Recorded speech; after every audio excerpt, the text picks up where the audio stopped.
নমস্কার, শুভ সন্ধ্যা। শাশ্বতী সিনহার ছোট্ট আড়ম্বরহীন চ্যানেলে আপনাদের স্বাগত। আপনারা শুনছেন অভিজ্ঞান গাঙ্গুলির ষড়শাস্ত্র। আজ 10ম পর্ব। শুরু করি। 28। আচার্য প্রণাম নেবেন। অস্ত্র নির্মাতা বাবাক নিখোঁজ। আমরা সর্বক্ষণ তার গৃহের ওপর নজর রাখছিলাম, অথচ সে নিজের গৃহের মধ্যে থেকেই অদৃশ্য হয়েছে। ঠিক যেন কোনো জাদু বলে হাওয়ার সঙ্গে মিলিয়ে গিয়েছে নিজের গৃহের 4 দেয়ালের অন্দর থেকেই। তার পুত্রও আমাদের মতোই হতবাক। সন্দেহ করছি শকুনির লোক বাবাককে অপহরণ করেছে, কিন্তু কিভাবে এ সম্ভব হলো জানা নেই। বাবাক আমাদের হাতের একমাত্র সূত্র ছিল শকুনি অবধি পৌঁছনোর। আপনার উপস্থিতি এই পরিস্থিতিতে একান্ত কাম্য। ইতি আপনার একান্ত অনুগত ছাত্র শশাঙ্ক। পত্র হাতে নিয়ে চাণক্য কিছুক্ষণ চুপচাপ বসে রইলেন। তার কপালে ভ্রুকুটি। শকুনি পর্বত্যকা রাজ্যে মলয়কেতুর মহলে যাতায়াত করলেও তা করে সম্পূর্ণ গোপনে, অতি সন্তর্পণে। সেটা তার স্থায়ী ঠিকানা নয়। তার সকল ক্রিয়াপ্রণালী সে নিয়ন্ত্রণ করে অন্য কোনো স্থান থেকে। এই কেন্দ্রস্থলটার সন্ধান না পাওয়া পর্যন্ত শকুনির অন্ত সম্ভব নয়। কোন রাজ্যে বসে শকুনি তার চক্রান্ত সাজাচ্ছে তা জানা প্রয়োজন। এমন কোনো স্থান যেখানে সে সকলের নজরের আড়ালে থাকছে, অথচ আর্যাবর্তের সকল সংবাদ তার নখদর্পণে থাকে। অথচ গত 2 বছরে গোটা আর্যাবর্ত খুঁজেও এরকম কোনো স্থান পাওয়া যায়নি। একমাত্র সূত্র ছিল এই বাণ। চাণক্যর উদ্দেশ্য, যদি এই সূত্র ধরে একবার শকুনির ধনুর্ধরকে বন্দী করা যায়, তবে তার থেকে শকুনির মুখ্য কার্যালয়ের সন্ধান পাওয়া সম্ভব হবে। এহেন অবস্থায় যদি বাবাক মগধের গুপ্তচরদের বজ্রমুষ্টি থেকে বেরিয়ে যায়, তবে গত 2 বছরের সকল প্রচেষ্টা বৃথা হয়ে যাবে। পত্র জীবসিদ্ধিও পাঠ করেছে। সেও চাণক্যর মতোই বিস্মিত। নিজের মনেই জীবসিদ্ধি বলে উঠল, এটা কিভাবে সম্ভব? আগের পত্র থেকে তো মনে হয়েছিল শশাঙ্ক আর তার গুপ্তচররা সম্পূর্ণ সুরক্ষাবর্তে ঘিরে রেখেছে বাবাককে। তবে সে কিভাবে তাদের চোখে ধুলো দিল? মিত্র শশাঙ্ক মূর্খ নয়, বরং সে অতি চতুর। তবে চাণক্য মাথা নেড়ে বললেন, এ হতে দেওয়া যায় না জীবসিদ্ধি। আগামী কালই আমরা রওনা হব। সবচেয়ে দ্রুতগামী 2টো ঘোড়া তৈরি রাখতে বলো। মগধের সম্পূর্ণ সেনা এখানে রেখে আমরা 2জন গান্ধারের উদ্দেশ্যে যাত্রা করব। আর এখানকার পরিস্থিতি? আগামীকালই যে কুলুতের প্রতিষ্ঠা দিবস, এবং কালকেই এখানকার ঘটনাক্রমের শেষ ধাপ ঘটবে। আগামীকালই কুলুতের পতন হবে এবং মগধের সেনা দখল নেবে রাজধানীর। পরবর্তী পদক্ষেপ সেনাপতি নিজেই নিতে পারবেন। তার জন্যে আমাদের এখানে সশরীরে উপস্থিত থাকার প্রয়োজন হবে না। বেশ, কিন্তু কি হতে চলেছে আগামীকাল গুরুদেব? চাণক্য উত্তর না দিয়ে কয়েক মুহূর্ত নিষ্পলক তাকিয়ে থাকলেন জীবসিদ্ধির দিকে।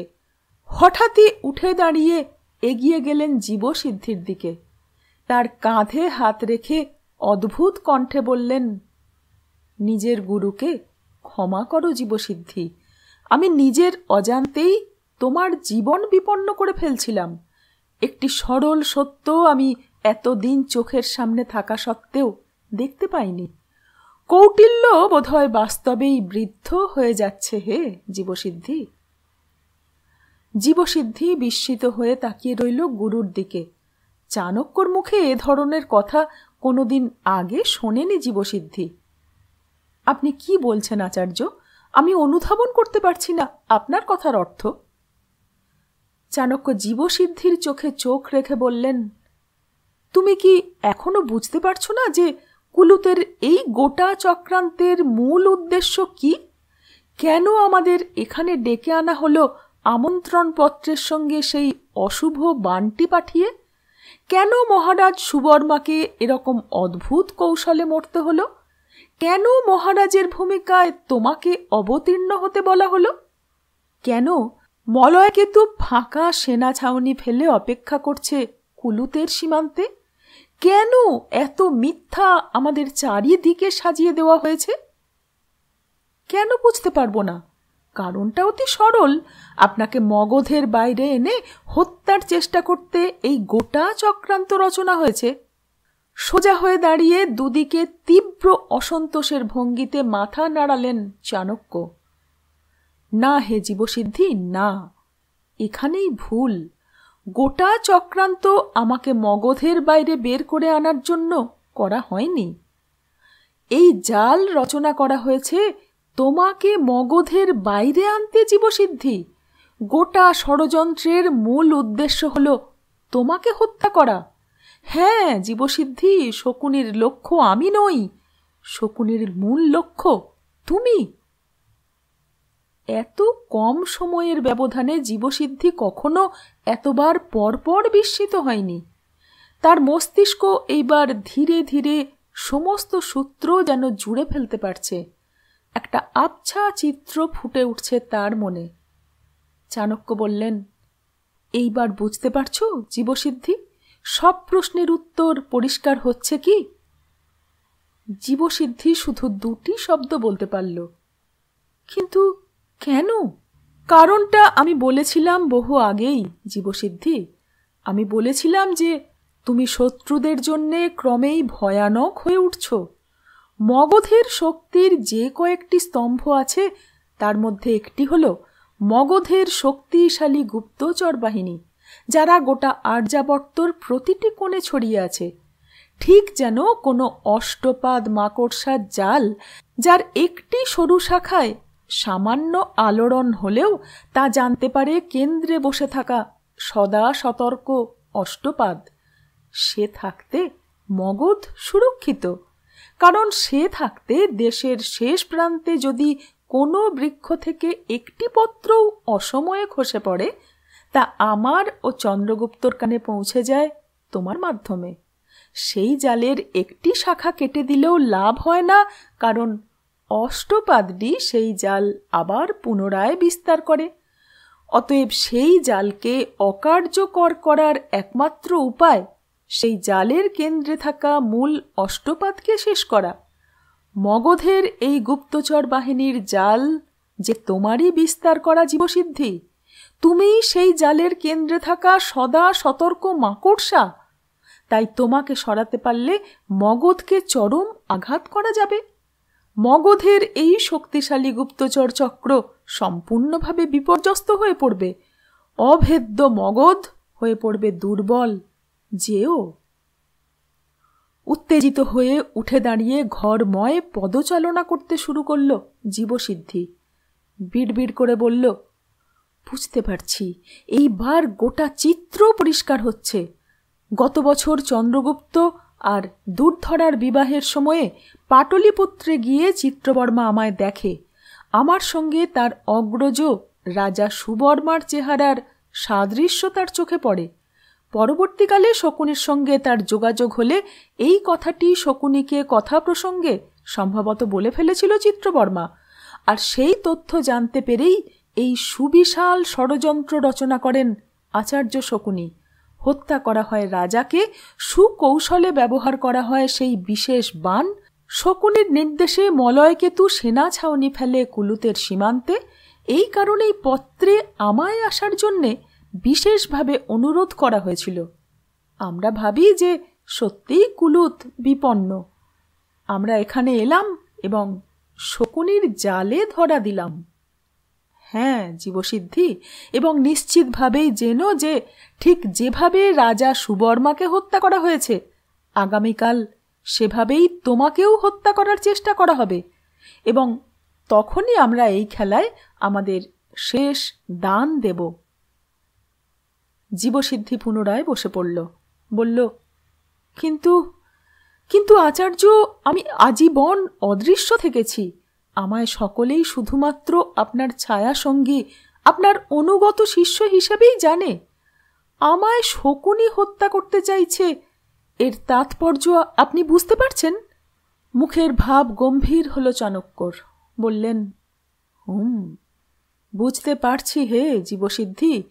এর অর্থ দাঁড়ায় যে শকুনি জানে যে তুমি মগধের গুপ্তচরদের প্রধান, যে তথ্য আমাদের অত্যন্ত কাছের বিশ্বস্ত কিছু ব্যক্তি ব্যতীত কারুর জানার কথা নয়। অর্থাৎ আমাদের অত্যন্ত কাছের কেউ, বিশ্বস্ত কেউ শকুনির সঙ্গে যুক্ত। 29। কুলুতের রাজধানী নাগর আজ আবার উৎসবের জন্য সেজে উঠেছে। রাজমহল থেকে খবর এসেছে যে মহারাজ সুবর্মা এখন অনেকটাই সুস্থ। মহলের বারান্দা থেকে প্রজাদের দেখা দেবেন। তাতে শত্রুদের কাছে এই বার্তা যাবে যে তাদের প্রচেষ্টা ব্যর্থ হয়েছে। কুলুত এখনও শত্রুদের জবাব দিতে পারে, কারণ তার রাজা এখনও জীবিত। তাই আজকে আবার মহল জুড়ে সাজো সাজো ব্যবস্থা। তবে এইবার সুরক্ষা ব্যবস্থার উপর আরও জোর দেওয়া হয়েছে। প্রাঙ্গণের প্রতিটি কোণে প্রাচীরের উপরে 2 হাত অন্তর দূরত্বে সৈনিক মোতায়েন করা হয়েছে। তারা সতর্ক দৃষ্টিভঙ্গি রেখে চলেছে চারিদিকে। তীর ধনুক দূর, একটি পক্ষী আকাশ থেকে নিচে নামলেও তা সৈনিকদের চোখ এড়িয়ে যাচ্ছে না। অতএব প্রাঙ্গণ সম্পূর্ণ সুরক্ষিত। আর কিছুক্ষণ পরেই উৎসব শুরু হবে। নাগরের জনগণের প্রাঙ্গণে আসা শুরু হয়ে গিয়েছে সকাল থেকেই। জীবসিদ্ধির কক্ষে প্রবেশ করলেন চাণক্য। 2 জন বিশ্বস্ত রাজকর্মচারী জীবসিদ্ধিকে রাজবেশে সাজিয়ে তুলেছে। তার তদারকি করছেন স্বয়ং যুবরাজ চিত্রবর্মা ও মন্ত্রী শ্রীশৈল। জীবসিদ্ধির পরনে রেশমের বস্ত্র, স্বর্ণ অলঙ্কার, মাথায় চেপেছে রাজার উষ্ণীষ। তার মাথায় এখন শোভা পাচ্ছে কাঁধ অবধি নেমে আসা কাঁচা পাকা চুল, ঠোঁটের উপরে সরু গোঁফ। চাণক্যকে দেখে জীবসিদ্ধি হাসল। চিত্রবর্মা চাণক্যকে দেখে বলে উঠলেন, দেখুন আচার্য চাণক্য, আপনার শিষ্য কেমন রাজার ভূমিকায় সাবলীল অভিনয় করছে। এই কথায় চাণক্য নিজের মনে হাসলেন। জীবসিদ্ধি শুধু রাজার ভূমিকায় নয়, পৃথিবীর যে কোনো পেশার মানুষের ভূমিকাতেই সাবলীল অভিনয় করতে পারে। বাস্তবের ঝুঁকিপূর্ণ জীবনটাই একসময় তার রঙ্গমঞ্চ ছিল। বাইরে দিনের 2য় প্রহর শুরুর ঘণ্টা শোনা গেল। শ্রীশৈল বললেন, সময় হলো মহাশয় জীবসিদ্ধি, এইবার চলুন ধীরে ধীরে বারান্দার দিকে এগিয়ে যাওয়া যাক। আপনি প্রস্তুত তো? হ্যাঁ, আমি প্রস্তুত। আমি নিজে সুরক্ষা ব্যবস্থার সম্পূর্ণ আয়োজন করেছি, তাই আপনাকে আশ্বস্ত করতে চাই যে আপনি সম্পূর্ণ নিরাপদ। কোনো বাণের ক্ষমতা নেই আপনার অবধি পৌঁছনোর। আগেরবার যে অলৌকিক উপায়েই তা ঘটে থাকুক, এইবার তা হবে না। তবুও আপনি যে আমাদের রাজ্যের স্বার্থে এত বড় ঝুঁকি নিচ্ছেন, সে কারণে আমরা আপনার কাছে অন্তর থেকে ঋণী। চিত্রবর্মা যোগ দিলেন, হ্যাঁ জীবসিদ্ধি, আমি হৃদয়ের গভীর থেকে আপনাকে কৃতজ্ঞতা জ্ঞাপন করতে চাই। আসুন আজকের এই উৎসব শুরু হওয়ার মুহূর্তে আমরা কুলুতের সৌভাগ্য কামনায় সোমরস পান করি। জীবসিদ্ধি বলল, কিন্তু মহারাজ, আমি আর গুরুদেব যে মদিরা পান করি না, তবে আপনাদের শুভ কামনায় দ্রাক্ষারস পানে আপত্তি নেই। বেশ বেশ, আমি এখনই ব্যবস্থা করছি। বলে সাজিয়ে রাখা পানপাত্র 2টি তুলে নিয়ে চিত্রবর্মা চলে গেলেন। সকলের অলক্ষ্যে চাণক্য ও জীবসিদ্ধি নিজেদের মধ্যেই দৃষ্টি বিনিময় করল। শ্রীশৈল আবারও আশ্বস্ত করার জন্য বললেন, প্রত্যেককে আগে তল্লাশি করে তবেই মহলের প্রাঙ্গণে প্রবেশাধিকার দেওয়া হচ্ছে। কারুর পক্ষেই বাণ, ধনু তো দূরস্থ, একটা ছুরি পর্যন্ত নিয়ে প্রবেশ করা সম্ভব নয় আচার্য। কিছুক্ষণ পরেই 2 পেয়ালা উৎকৃষ্ট দ্রাক্ষারস এনে চিত্রবর্মা চাণক্য ও জীবসিদ্ধির হাতে তুলে দিলেন। প্রথমে চাণক্যর হাতে পেয়ালা তুলে দেওয়ার সময়ে চাণক্য ইচ্ছে করে তার এগিয়ে দেওয়া হাত উপেক্ষা করে অন্য হাত থেকে অন্য পেয়ালাটি নিতে গেলেন, কিন্তু মুহূর্তে চিত্রবর্মা তার ডান হাতের পেয়ালাটি বাড়িয়ে দিলেন চাণক্যর হাতে। ঘটনাটা জীবসিদ্ধিও নজর করল, অর্থাৎ শুধুমাত্র বাম হাতের পেয়ালাতেই বিষ আছে, যা শুধুমাত্র জীবসিদ্ধির জন্যেই বরাদ্দ। জীবসিদ্ধি নির্দ্বিধায় সেই পেয়ালাটি নিল। দুজন কর্মচারী ইতিমধ্যে কক্ষ ত্যাগ করেছে। চিত্রবর্মা এরপর নিজের এবং মন্ত্রীর জন্যে সোমরস ঢালতে কক্ষের একপাশে রাখা পাত্রের দিকে এগিয়ে গেলেন। তখনই চাণক্য সুরক্ষা ব্যবস্থা প্রসঙ্গে একটি প্রশ্ন করে শ্রীশৈলর নজর জীবসিদ্ধির দিক থেকে ঘুরিয়ে দিল। ঠিক সেই সুযোগেই মেজের উপর একটি ফুলদানের আড়ালে রাখা একটি দ্রাক্ষারস ভর্তি পেয়ালার সঙ্গে জীবসিদ্ধি নিজের হাতের পেয়ালাটি বদলে ফেলল। চাণক্য অনুমান করেছিলেন যে এরকমই কিছু একটা করার চেষ্টা চিত্রবর্মা করবেন, কারণ তিনি কর্মচারীদের থেকে খোঁজ নিয়ে জেনেছেন যে প্রথমবারেও একই কাজ তিনি করেছিলেন। উৎসবের সূচনার আগে সকলে একসঙ্গে মঙ্গল কামনায় পান করেছিলেন। মানুষের প্রবৃত্তিই হল যে পথে একবার সাফল্য এসেছে সেই পথই দ্বিতীয়বার অনুসরণ করা, কারণ তারা মনে করে একবার সফল হয়েছে মানেই তা বারবার হবে। তাই পূর্বেই কক্ষে সাজিয়ে রাখা পানপাত্রের মধ্যে একটিতে দ্রাক্ষারস ভরে লুকিয়ে রেখেছে জীবসিদ্ধি। ঠিক করেই রেখেছিল যে চাণক্য অথবা জীবসিদ্ধিকে পান করতে আমন্ত্রণ করলেই তারা দ্রাক্ষারস চাইবে সোমের বদলে। সোমরসের পেয়ালাও ইচ্ছে করেই কক্ষে শেষ কোণে রাখা হয়েছিল, যাতে সেটি চিত্রবর্মা আনতে গেলে অন্তত কয়েক মুহূর্ত জীবসিদ্ধির দিক থেকে তার নজর ঘুরে যায়, আর জীবসিদ্ধি তার হাতের দ্রাক্ষারসের পেয়ালা বদলে ফেলার সুযোগ পায়। জীবসিদ্ধির গোটা কক্ষটাই চাণক্যর সাজানো একটি নাটকের রঙ্গমঞ্চ। 4 জন নিজের পেয়ালা তুলে ঈশ্বরের উদ্দেশ্যে মঙ্গল কামনা করল এবং পান করল। যতক্ষণ না জীবসিদ্ধি পেয়ালার সম্পূর্ণ পানীয় গলাধঃকরণ করল, ততক্ষণ চিত্রবর্মা তার উপর থেকে একবারের জন্যেও দৃষ্টি সরালেন না। পুরো পানীয় জীবসিদ্ধি পান করতে তিনি নিশ্চিন্ত হলেন। পান শেষে সকলে এগিয়ে গেল প্রাঙ্গণমুখী বারান্দার দিকে। 30 কুলুতের প্রতিষ্ঠা দিবসের বার্ষিক অনুষ্ঠানে মেতে রয়েছে গোটা মহল। অনেক মানুষ এসেছে। আঞ্চলিক গীতি ও সেই তালে তালে নৃত্য প্রদর্শন, শারীরিক কলা প্রদর্শন, পুরস্কার বিতরণ ছাড়াও আরও হরেক অনুষ্ঠানে গমগম করছে মহলের প্রাঙ্গণ। মহারাজকে বারান্দায় সুস্থ দাঁড়িয়ে থাকতে দেখে সকলেই খুশি। তবে সৈনিকরা এরই মধ্যে সতর্ক দৃষ্টি রেখে চলেছে সকলের উপর। জীবসিদ্ধি রাজার পোশাকে দাঁড়িয়ে সব দেখছে এবং মাঝে মাঝে নিচে উপস্থিত জনতার উদ্দেশ্যে হাত নেড়ে অভিবাদন জানাচ্ছে। মাঝে মাঝে কয়েকবার জল চেয়েছে এবং গলা শুকিয়ে যাচ্ছে বলে অভিযোগ করেছে চিত্রবর্মাকে শুনিয়ে। হিসাব মতো আর কিছুক্ষণ বাদেই জীবসিদ্ধির অসুস্থ হয়ে ঢলে পড়ার কথা। চাণক্য আপাতত একটা বিষয় নিয়েই সন্দেহে আছেন, তার উপস্থিতিতে জীবসিদ্ধির কাছে পৌঁছে চিত্রবর্মার পক্ষে তার শরীরে তীর বিধিয়ে দেওয়া সম্ভব নয়। তাই সময় মতো চাণক্যকে সরিয়ে দেওয়ার কোনো ব্যবস্থা নিশ্চয়ই করেছে। সেটা কি হতে পারে তা চাণক্য অনুমান করতে পারছেন না। অনুষ্ঠান যখন পূর্ণ মাত্রায় পৌঁছেছে, ঠিক সেই সময়েই কুলুতের এক সৈনিক বারান্দায় ঢুকে বলল, আর্য চিত্রবর্মা, মহলের ভেতরে একজন আগন্তুক ধরা পড়েছে। তার কাছে ধনুক আর কিছু অদ্ভুত আকারের বাণ পাওয়া গিয়েছে। চিত্রবর্মা চেঁচিয়ে উঠলেন, সে কি? সেই লোক নিশ্চয়ই আমাদের কাঙ্ক্ষিত হত্যাকারী।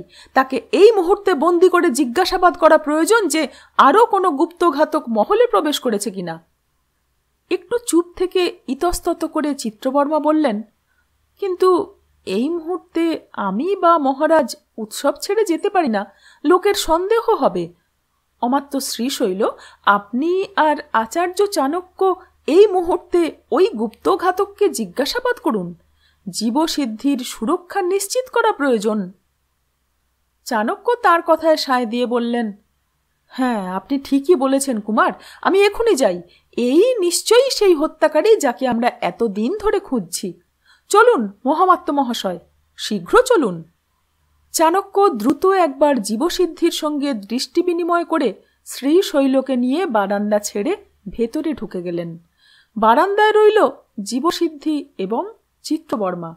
তাদের থেকে বেশ কিছুটা তফাতে দাঁড়ানো জনা দশেক মগধ ও কুলুতের দেহরক্ষী সৈনিক।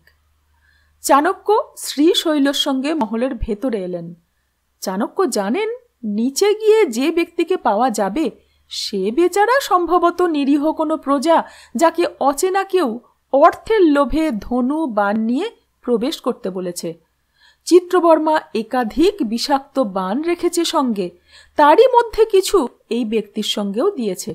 এই ধরা পড়া ব্যক্তিকে জিজ্ঞেস করে কিছুই তথ্য পাওয়া যাবে না। কিছুটা এগিয়ে সিঁড়ি দিয়ে কয়েক ধাপ নেমে দাঁড়িয়ে পড়লেন। শ্রীশৈলর হাত ধরে তাকেও দাঁড় করালেন। যে সৈনিকটির পিছু পিছু তারা নামছিলেন, চাণক্য তাকে নির্দেশ দিলেন, তুমি যাও, ওই আততায়ীকে বন্দি করে রাখো, তবে অকারণ প্রহার বা অত্যাচার করো না, আমরা পরে যাব। সৈনিকটি কিছুটা অবাক হলো এরকম নির্দেশে, কিন্তু কিছু বলল না, চলে গেল।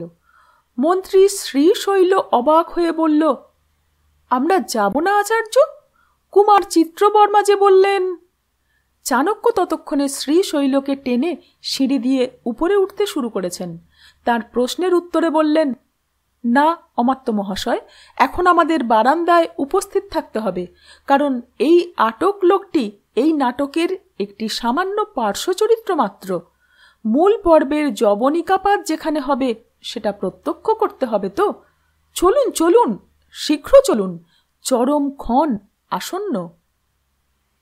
বারান্দায় দাঁড়িয়ে থাকা জীবসিদ্ধি তার উপর চিত্রবর্মার সতর্ক দৃষ্টি টের পাচ্ছে। যেভাবে শিকারী চতুষ্পদ তার শিকারকে লক্ষ্য রাখে, সেভাবেই তার পতনের অপেক্ষা করছেন চিত্রবর্মা। ধীরে ধীরে জীবসিদ্ধি ও নিজের মধ্যে ব্যবধান কমিয়ে আনছেন, যাতে জীবসিদ্ধি পড়ে গেলেই তিনি সবার আগে পৌঁছে যান তার কাছে। কিন্তু খুব কাছে গেলে হবে না, ব্যবধান রাখতে হবে, যাতে উপস্থিত মগধের সৈনিকেরা বলে যে জীবসিদ্ধির পতনের সময়ে তার কাছে চিত্রবর্মা ছিল না, তার উপর কোনো সন্দেহ আসবে না। প্রমাদ গুনছে জীবসিদ্ধি। এইবার অসুস্থ হয়ে টলে গিয়ে ভারসাম্য হারানোর ভঙ্গিতে পড়ে গেল জীবসিদ্ধি। নিজে প্রাঙ্গণে উপস্থিত নাগরিক ও সৈনিকদের মধ্যে আলোড়ন উঠল। একদিকে কাত হয়ে বারান্দার মেঝেতে পড়ল। প্রায় সঙ্গে সঙ্গেই টের পেল চিত্রবর্মা তার কাছে এসে ঝুঁকে পড়লেন তার উপর। চিত্রবর্মা দ্রুত নিজের অঙ্গবস্ত্রের ভাঁজ থেকে লুকোনো বিষাক্ত বাণ বের করে আনলেন। সৈনিকরা এসে পড়েছে প্রায়। অচৈতন্য জীবসিদ্ধির কণ্ঠ লক্ষ্য করে বাণ বসিয়ে দিতে গেলেন, কিন্তু ঠিক সেই মুহূর্তে চিত্রবর্মা টের পেলেন তার নিজের কণ্ঠে ধারালো ধাতব একটি স্পর্শ। চিত্রবর্মা খেয়াল করলেন জীবসিদ্ধির চোখ খোলা, সম্পূর্ণ সজাগ, এবং ডান হাতে একটি ছুরি ধরে আছে তার গলায়।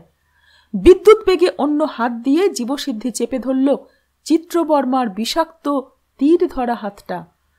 জীবসিদ্ধি শান্ত শীতল কণ্ঠে বলে উঠল, খেলা শেষ চিত্রবর্মা, কথা দিচ্ছি তোমার হাত সামান্য নড়লেই এই মুহূর্তটি তোমার জীবনের অন্তিম মুহূর্ত হবে।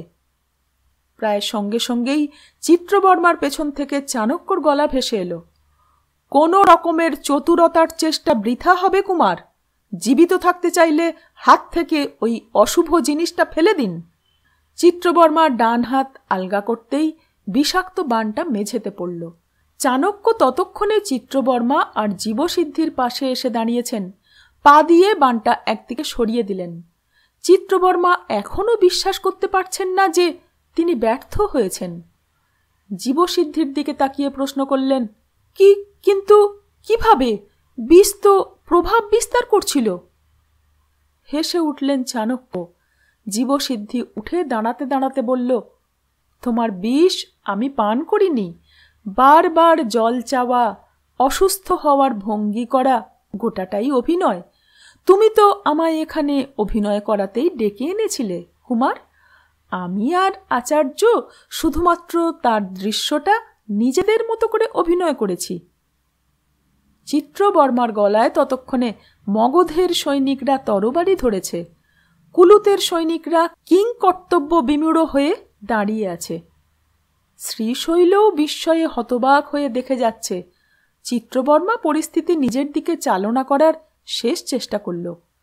চিৎকার করে নিজের সৈনিকদের আদেশ দিল, তোমরা দেখছো কি? নিজের ভাবী রাজাকে রক্ষা করো। চাণক্য হাত তুলে কুলুতের সৈনিকদের উদ্দেশ্যে বললেন, ইনিই তোমাদের মহারাজের হত্যাকারী। মহামাত্য শ্রীশৈল, আপনি আদেশ দিন সৈনিকদের। মহারাজের মৃত্যু হয়েছে এবং পরবর্তী রাজা যেহেতু ঘোষণা হয়নি, অতএব নিয়ম অনুযায়ী সেনা আপনার আদেশে চলবে। আপনি গোটা ঘটনার প্রত্যক্ষদর্শী। শ্রীশৈল হাত তুলে কুলুতের সেনাদের নিরস্ত করলেন। বললেন, অস্ত্র নামাও। চিৎকার করে উঠলেন চিত্রবর্মা, বিশ্বাসঘাতকতা করো না শ্রীশৈল, আমিই তোমার যুবরাজ। শ্রীশৈল চাণক্যর দিকে তাকিয়ে জিজ্ঞেস করলেন, কি হচ্ছে আমি কিছুটা অনুমান করতে পারলেও পুরোটা বুঝতে অক্ষম আচার্য। কি ঘটছে এখানে? কেন কুমার জীবসিদ্ধিকে হত্যা করতে চাইছিলেন? চাণক্য বললেন, আপনাকে, অমাত্যদের ও কুলুতের সেনাপতিকে আমি সকল কথা বুঝিয়ে বলবো। সকলকে এখানে উপস্থিত হতে বলুন। কিন্তু তার আগে মগধের বিরুদ্ধে ষড়যন্ত্রের অভিযোগে মহারাজ সুবর্মা ও বৈদ্য চক্রাচার্যকে হত্যার অভিযোগে এবং সম্রাট চন্দ্রগুপ্তর মিত্র জীবসিদ্ধিকে হত্যার চেষ্টা করার অভিযোগে চিত্রবর্মাকে মগধ বন্দী করল। কুলুতের সকল অমাত্য ও সামন্তরা হাজির হলে চাণক্য তাদের সকলকে গোটা ঘটনা শুরু থেকে বুঝিয়ে বললেন। অবশ্যই জীবসিদ্ধিকে হত্যার আসল উদ্দেশ্যের কথাটা সুকৌশলে এড়িয়ে গেলেন ব্যাখ্যা দেওয়ার সময়ে। সব শেষে চাণক্য বললেন, আরও একটি তথ্য আপনাদের জানিয়ে রাখি। মগধের সেনা এই মহলের চারিদিক ঘিরে ফেলেছে এবং মহলের অন্দরেও তারা উপস্থিত। অতএব আমরা চাইলে এখনই কুলুতের পতন হবে। মগধ নিজের মৈত্রী ধর্ম পালন করতে কুলুতের সাহায্যে সেনা পাঠিয়েছে, কিন্তু মগধের বিরুদ্ধে ষড়যন্ত্রের অভিযোগে আমরা কুলুতকে শত্রু হিসাবে চিহ্নিত করতেই পারি। কিন্তু সেই ষড়যন্ত্র কুলুতের থেকেও তাদের প্রিয় মহারাজ সুবর্মাকে কেড়ে নিয়েছে। তাই মগধ আর কুলুত উভয়েই চিত্রবর্মার এই ষড়যন্ত্রের শিকার। একজন ব্যক্তির অধার্মিক আচরণে আমি চাই না মগধের সঙ্গে কুলুত সংঘাতে যাক। আমি চাই কুলুত সসম্মানে মগধ সাম্রাজ্যের অংশ হোক। কথা দিচ্ছি, কুলুতকে বঞ্চিত করা হবে না। চাণক্যর প্রস্তাব মেনে নেওয়া ছাড়া কুলুতের কারুর আপত্তির কারণ বা উপায় কোনোটাই ছিল না। অতএব মন্ত্রী পরিষদ ইচ্ছায় হোক বা বাধ্যতায় সম্মতি জানালো রাজসভায়। সভা শেষে সকল মন্ত্রী অমাত্য রাজসভা ত্যাগ করল। শুধু চাণক্য, জীবসিদ্ধি এবং শ্রীশৈল রয়ে গেল। মাথায় হাত দিয়ে বৃদ্ধ শ্রীশৈল বললেন, আমি এখনো ভাবতেই পারছি না, এত গভীর ষড়যন্ত্র। সত্যি বলতে সুবর্মার সঙ্গে চিত্রবর্মার বহু দিন ধরেই মতভেদ চলছিল। প্রজারাও চিত্রবর্মাকে পছন্দ করে না। মহারাজের হত্যার নেপথ্যে যে সে থাকতেও পারে এরকম একটা সম্ভাবনা যে আমার মনে ছিল না তা বললে মিথ্যা বলা হবে, কিন্তু প্রমাণের অভাবে আমি নিরুপায় ছিলাম। চাণক্য কিছুক্ষণ চুপ করে শ্রীশৈলর দিকে তাকিয়ে থাকলেন। নিজের কেশশিখায় হাত বুলিয়ে বললেন, কুলুত পর্ব তবে শেষ হলো। আগামীকাল সূর্যোদয়ের সঙ্গে সঙ্গেই আমি আর জীবসিদ্ধি রওনা হব। কিন্তু সব রহস্যের যখন সমাধান হয়েই গেল, তখন আপনি বা বাকি থাকেন কেন? স্বীকারোক্তি করেই ফেলুন মহামাত্য মহোদয়। জীবসিদ্ধি বিস্মিত হল, কিসের কথা বলছেন চাণক্য? কিন্তু শ্রীশৈলর দিকে চোখ পড়তেই জীবসিদ্ধি দেখল বৃদ্ধর মুখ রক্তশূন্য হয়ে গিয়েছে। বৃদ্ধ আমতা আমতা করে বললেন, আমি কি বললেন মানে বুঝলাম না মহামতি। চাণক্য ঠোঁটের এক পাশে হাসি এনে বললেন, কেন অস্বীকার করছেন মহাশয়? আপনি ভালো করেই জানেন আমি কিসের কথা বলছি। আপনি কি বাস্তবে ভেবেছিলেন যে আমি ভুলে গিয়েছি এত বড় একটা ঘটনা? আপনি ছাড় পেয়ে যাবেন? আপনি নিশ্চয়ই জানেন সম্রাট চন্দ্রগুপ্ত জানতে পারলে এই অপরাধীর শাস্তি কি বরাদ্দ করবেন? বৃদ্ধ আসন ছেড়ে ভূমিতে বসে চাণক্যর পায়ে লুটিয়ে পড়লেন। আমায় ক্ষমা করুন আচার্য, বড় ভুল করে ফেলেছি। আমার উপায় ছিল না আচার্য। রাজা সিন্ধু সেনা আমায় জোর করে এই কাজ করিয়েছিল। জীবসিদ্ধি বিস্মিত হয়ে চাণক্যর কাছে জানতে চাইল, আচার্য কি হচ্ছে এটা? কিসের অপরাধের কথা বলছেন অমাত্য? চাণক্য মৃদু হেসে বললেন, আমাকে হত্যার চেষ্টায় সিন্ধু প্রদেশের রাজা সিন্ধু সেনার সঙ্গে লিপ্ত হওয়ার অপরাধে জীবসিদ্ধি। বলেছিলাম না এই কাজ চিত্রবর্মার নয়, অন্য কারুর। চিত্রবর্মা ব্যতীত প্রধান অমাত্য ছাড়া আর কেই বা পারে গভীর রাতে মহলের অন্দরে গুপ্তঘাতকের প্রবেশপথ করে দিতে গোপনে? শ্রীশৈল চাণক্যর কাছে হাত জোড় করে বললেন, আমি জানতাম না আচার্য। রাজা সিন্ধু সেনা আমায় একবারও বলেনি যে সে আপনাকে হত্যা করতে লোক পাঠিয়েছে। সে বলেছিল যে আপনার কাছে সে গোপনে রাত্রিবেলা দূত মারফত জরুরি পত্র পাঠাবে। তাই আমি রাজি হয়েছিলাম, কিন্তু পরের দিন যখন জানতে পারলাম যে আপনাকে হত্যার চেষ্টা হয়েছে সে রাত্রে, তখন ভয়ে আমি আর সে কথা স্বীকার করতে পারিনি। মহামতি চাণক্য, আমার এই অপরাধ ক্ষমা করুন আচার্য, আমি ভিক্ষা চাইছি আপনার কাছে। চাণক্য কিছুক্ষণ ভাবলেন। যদিও জীবসিদ্ধি বুঝতে পারল চাণক্য শুধুমাত্র ভাবার ভঙ্গি করছেন, জীবসিদ্ধি নিশ্চিত যে চাণক্য পূর্বেই পরবর্তী পদক্ষেপ ঠিক করে রেখেছেন। চাণক্য বললেন, বেশ, উঠুন অমাত্য। আপনি যেহেতু বলছেন যে আপনি জানতেন না সিন্ধু সেনার প্রকৃত উদ্দেশ্য, তাই আপনার এই অপরাধ এই একবারের জন্যে আমি মার্জনা করে দিতে পারি, কিন্তু তার বদলে আপনাকে মগধের অধীনে কাজ করতে হবে অমাত্য। শপথ করুন নিজের পূর্বপুরুষদের নামে যে আপনি মগধের অনুগত থাকবেন আজীবন।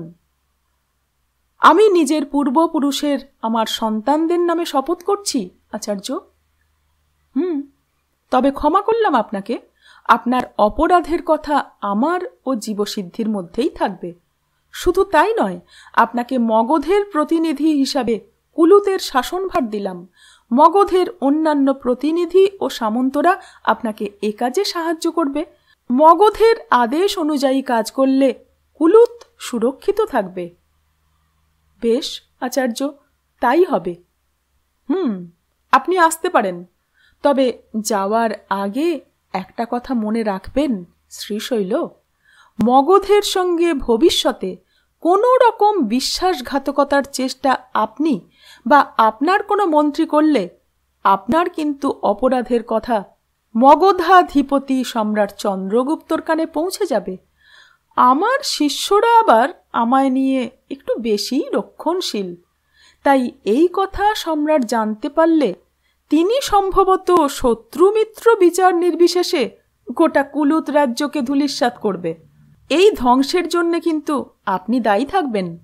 অতএব আশা রাখি আপনি আগামীতে এই সম্ভাবনা বিচার করেই প্রতিটি পদক্ষেপ নেবেন। ধন্যবাদ। কূটনীতি কাকে বলে সেটা বারবার চাণক্যর কাছেই হাঁটু গেড়ে বসে শিখতে হবে। আজ এই পর্যন্ত। সঙ্গে থাকবেন। ধন্যবাদ।